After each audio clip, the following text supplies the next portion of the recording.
Hello, my name is Mordred Viking, and I'd like to welcome you to this new stream of Total War 3 Kingdom. So yesterday we spent most of the day playing as Liu Biao, and I have most certainly not given up on my favourite character, but it's kind of difficult, and people clearly want to have a bit of a change and see some other things. And one of the most frequent requests is for the yellow turbans, and seeing how He Yi gave me so much trouble yesterday, I thought, you know what? We'll try him. Gong was the character who, during the poll, was joint first with Liu Biao, so we are going to start again with Gong Du. Gong Du is a veteran. The Yellow Turbans have 3 champions, veterans, healers, and scholars, and they're basically hybrids. They don't use the regular champions, or maybe they do, because I noticed this guy is a champion, which is one of the main ones, but we'll work that out when we start playing. So, Gong Du is the master of the land. He is a veteran. He excels at holding out against many enemies, but is susceptible to armor-piercing damage. So he sounds like a bit of a mix between a sentinel and a vanguard, so we shall see how exactly that works. He is part of the Dominion of Gong Du, which has increased campaign movement range, and also increased loot from battles. So we want to be fighting a lot so that we can steal a lot of stuff. His unique features are guerrilla warfare, post-battle loot income increase, and military supplies. That's the building chain. He has a liberate stance, which is public order and enemy commanderies, steals food and reserves from the local region. So I'm going to guess that's a reduction to public order in their territories. And then he can also use, from the start of the game, Guardians of the Land, who are frontline halberd infantry by the look of things, good armour, good in melee.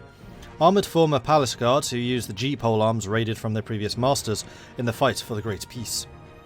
It would be unwise to suggest that Gong Du does not share his brother's zealous belief in the Yellow Turban cause, yet he views victory through a more practical lens.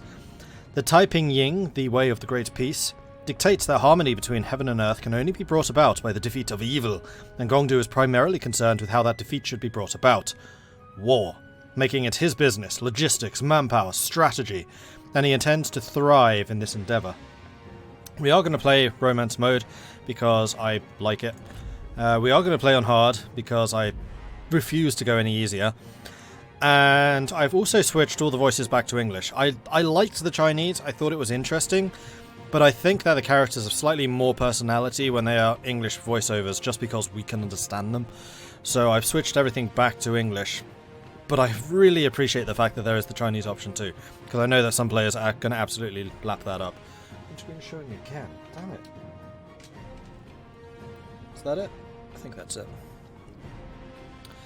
So here we go. China must be pure. Wait, does that actually have a different starting screen for everyone? China must be. Oh wow, it does. Hadn't noticed that. China must be united. It's the governors and the coalition want it to be united. The turbans want it to be purified. The outlaws want it to be liberated. Okay, that's kind of cool. Now we can listen. The mightiest tree survives on its roots. So we get an idea of his character. It would be unwise to suggest that embers rise, stark against the night. The tyrant Dong Zhuo wields the flames of destruction. Luoyang burns.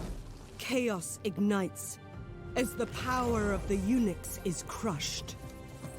In the pyre, the Han falters. As the old ways, the corrupt ways, die.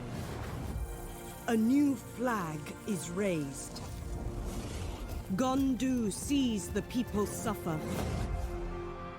The time to rise up is now. China is in turmoil. The great empire of the Han, stretching back ages beyond counting, is being devoured by corruption. The Yellow Turbans, thousands strong, began raising their banners in rebellion and seizing commanderies across the realm. In response, generals loyal to the Emperor rose up and put down the rebellion. Yet, despite the victory, the chaos only grew. With the corruption at the very heart of the Empire, the loyal generals stormed the Imperial Palace and killed the 10 eunuchs, the source of China's ills. In the madness, the warlord Dong Zhuo seized the Emperor. With the great warrior Lü Bu at his side, none dared oppose him. In response to Dong Zhuo's brazen display, treason some call it, a coalition of warlords rose up, led by the charismatic Yuan Shao, to save the Han. Faced with united opposition, Dong Zhuo retreated west to his stronghold of Chang'an, razing the old capital Luoyang to the ground as he fled. It is now the year 190 CE, and the coalition has all but collapsed. Warlords on all sides have seen opportunities to build their own fortunes from the chaos. Yellow Turban remnants still stalk the lands, seeking the age of the yellow sky, whilst soldiers of fortune feel the change of fate on the wind and strike out on their own. The scales shift, and China hangs in the balance. Alright, let's do this. So, before we start, I should actually mention that this is a DLC. The DLC is free if you have the pre-order of the game. Just want to make that clear. This may not be in your version of the game if you get it without the DLC.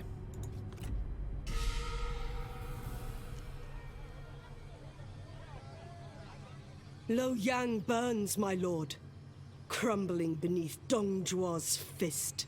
And what a sight it is. The beginning of the end of the Han. It was the work of the tyrant. The coalition has risen to oppose him. Troubling, certainly. But as the Han rips itself apart, I sense our opportunity. They have not forgotten you, my lord.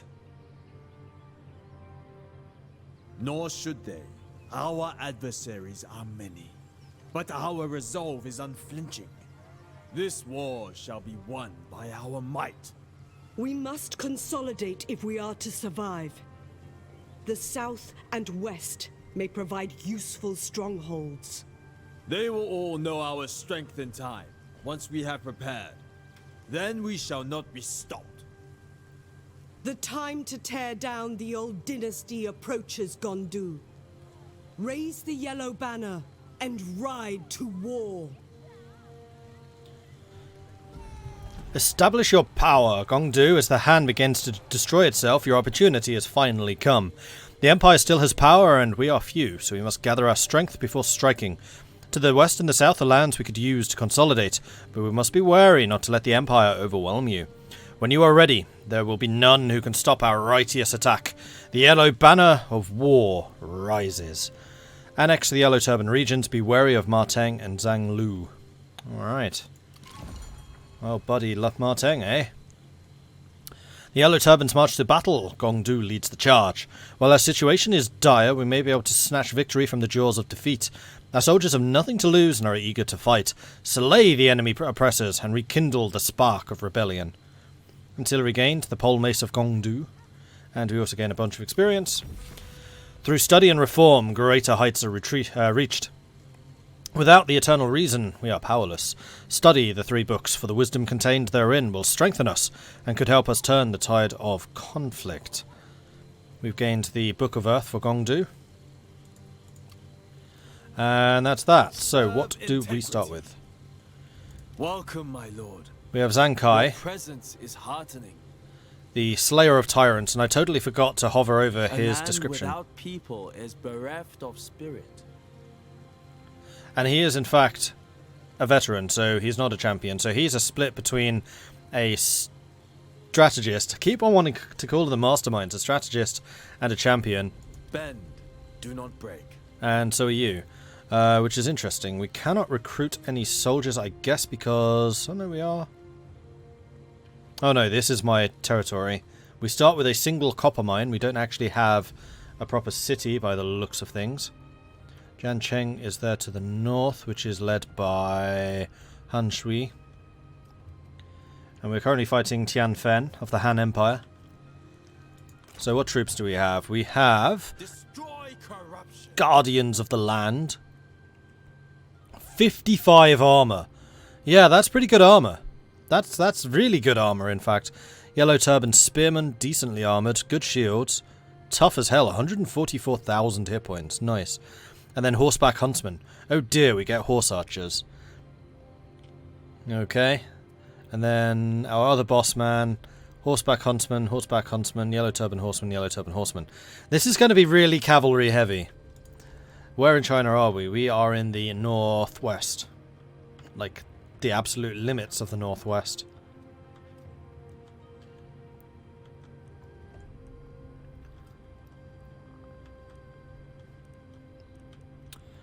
Alright. Oh, do we have Wudu? We have Wudu. Okay, so we do in fact have a city. No, we don't. This is owned by the Yellow Turban Rebellion. That's not actually owned by us. And then the Silk Trader is owned by Marteng. So that's going to be the source of a lot of his money. And then we have the Copper Vein. Income from industry, reserve capacity, and learning and building. Market buildings are cheaper. Alright then. Remain honest. So let's go and fight Tianfen so we can see how exactly we fight. Oh, before I do this though. No, I can't check my character. That was a mistake. Well, we have high resolve, so we're going to have a lot of hit points. An awful lot of hit points. And we are both champion strategists, so we should be pretty good at dueling. Cells are holding out against many enemies but susceptible to armor-piercing damage. So we're not the duelist. The duelist is the scholar. Commends honor, commends bravery. Plus 10 armor for all spear infantry, faction-wide. We're both veterans, aren't we? Yes, we are. Decent instinct for a frontline fighter. Very decent cunning. So, you could be a good archer.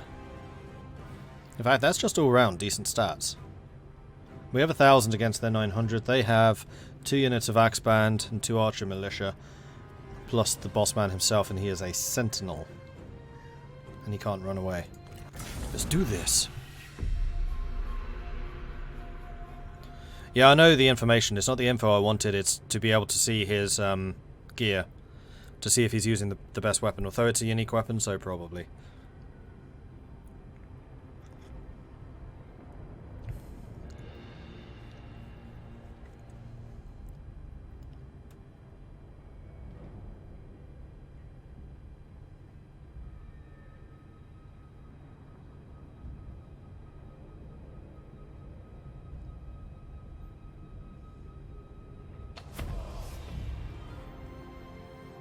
If you go west far enough, you end up on the east coast of China, don't you mean?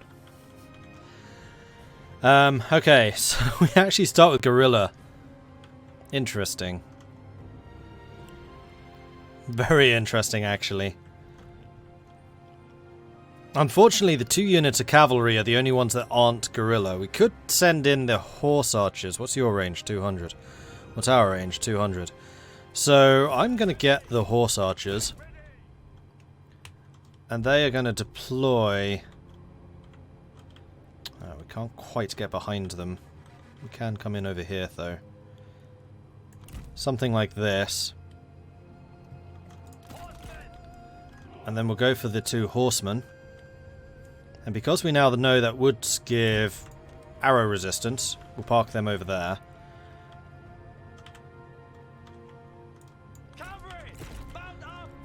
And then we'll have the 2 units of Yellow Turban Spears as my front line with the 2 generals. And then the Guardians of the Land will be my reserve. Because they don't have shields, they can be shot. They are, however, extremely tough. Some of the only armoured Chinese soldiers I've seen so far. In fact, the Yellow Turbans generally just seem a lot hardier than the Chinese regular soldiers.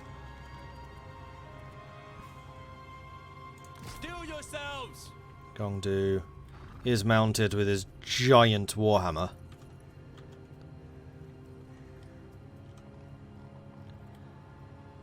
So in fact, I think I'm going to have him with the horse archers and just charge him into their rear line.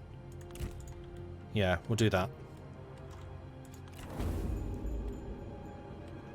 Prepare! March quickly!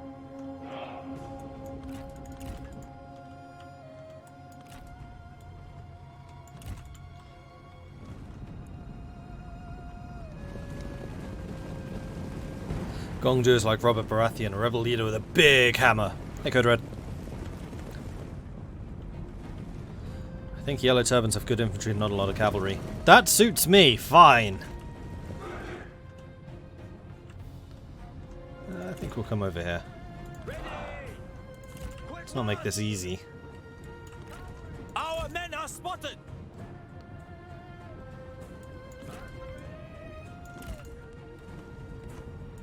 Bowmen!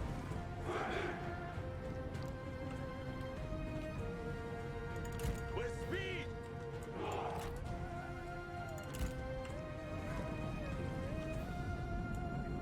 To attention, archers! Take them down! Our archers are not turning.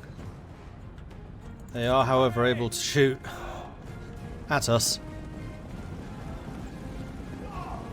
Not particularly accurately. They have been turning. Okay.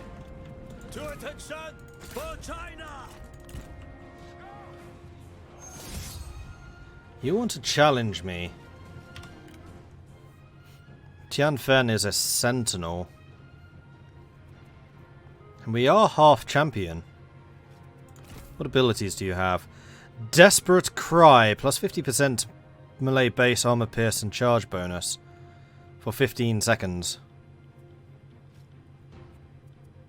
And you have one with the land, plus 10% speed, and you ignore ground type. Crikey. I'm going to accept this.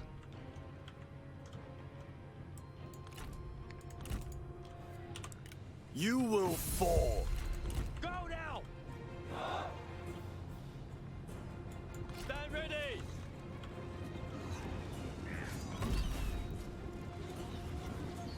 Don't know if I did that just in time or just too late. Not sure. China will revel in your death. Do not waste your breath. You will need it.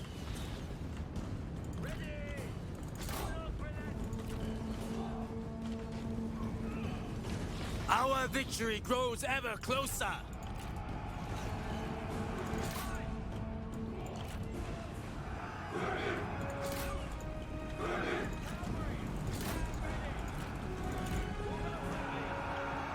The time has come. Gong Zhuo is crushing him. He's massive.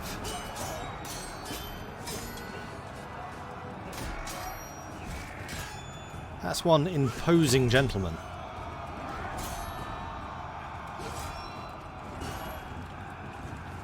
At the ready. Double time. Cavalry, to attention. Horses. Kill them. Does battle wear you out? Oh, how witty.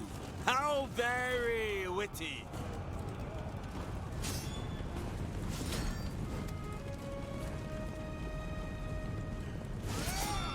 We have someone who's actually good at dueling. This is a first.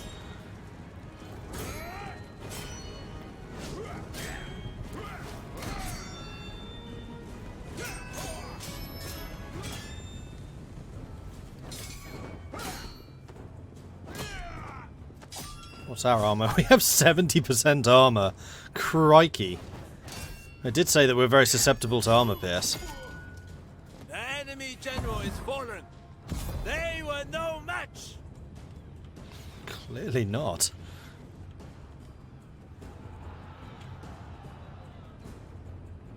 Have I managed to ever recruit Lu Bu yet? No, I haven't.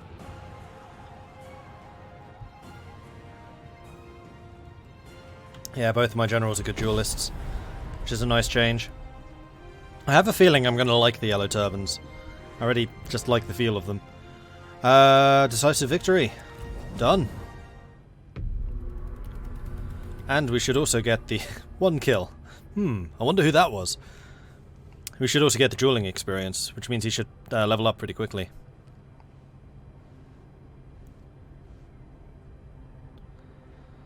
No, I duelled with my champion as well, and he didn't do particularly well. It was usually my champion versus a scholar. And I think I duelled a sentinel and lost. Our victory is proof of heaven's approval. Alright, so we can get replenishment, or we can get monies. Return them to their kin. The Yellow Turbans march to battle. We have gained the pole mace for Gong Zhuo, and experience, because we have defeated the enemy force. Maintain a total of 1 unit. Oh, we have to get a... wait. Yellow Turban Spearman Captain. The people are eager to rise up and fight for our cause, my lord. We should organize them under a captain and have them join our army. Capture and occupy any settlement. Wresting control of the heavily guarded settlement from the tyrannical warlord will be difficult, my lord. Look for opportunities for expansion elsewhere. Liberating a village from chaos and oppression is the best way to further our cause. Settlements sympathetic to the Yellow Turban cause also can be annexed, bringing their resources and benefits under your control. Bend, do not break. Sprout. Right, so now we can actually have a look. So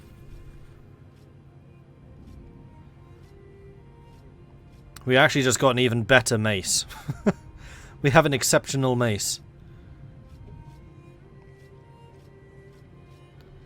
3,000 armor piercing damage plus 12 resolve. Oh, go on then, if you insist. Justice cannot be denied.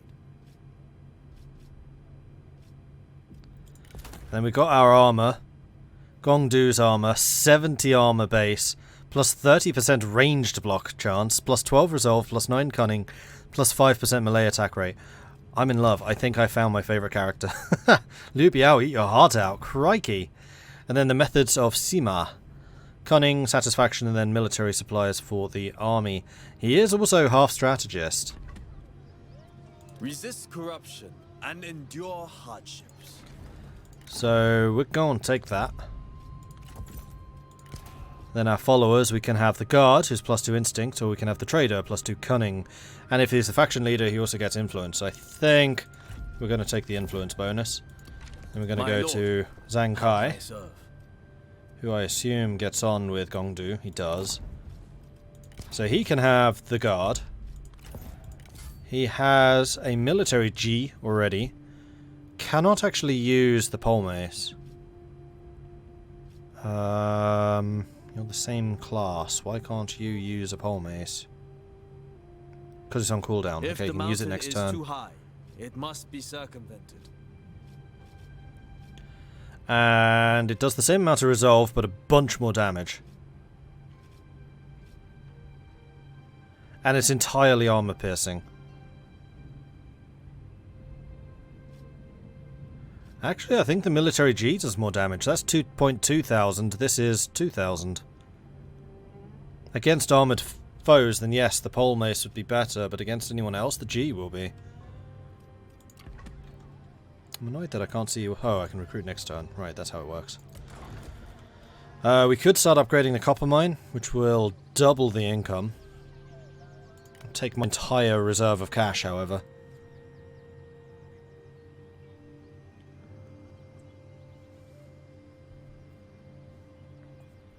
Would I recruit Lu Bu given the opportunity, even with the infamous debuff?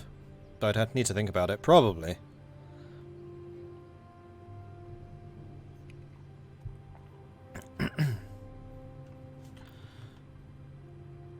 Honshu, we are at war with it. Honshu sits in the enviable position where few enemies can get to him. Defeating him would be a hard but worthwhile endeavour. And would leave me with one of the most northern strongholds of the game.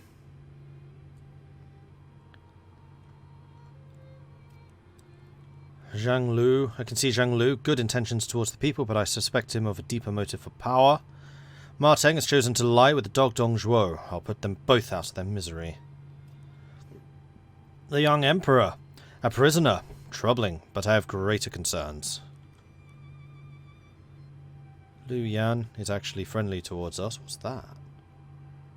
Reform choice. Oh, the reforms are different for us. Huh. We actually have proper research.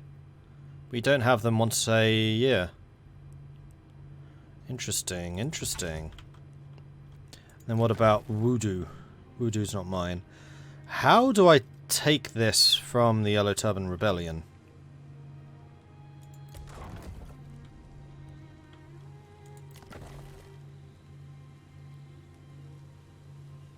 It says it's mine. Oh, that's the copper mine. That's the town. So one of the stances I have is liberate. Liberate oppressed peasants in the local region. Battle enabled. Massive reduction to public order. Minus 50% food recovery. Plus 50 military supply, so we can basically live off the land doing this. Diplomacy? Maybe.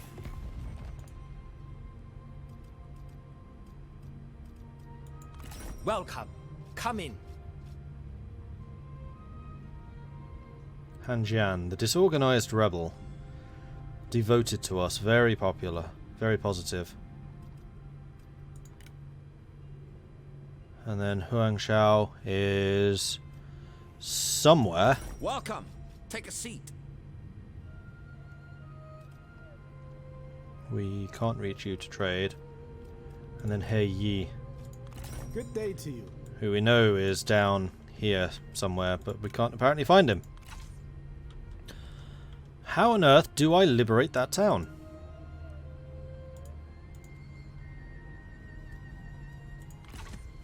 Reject corruption.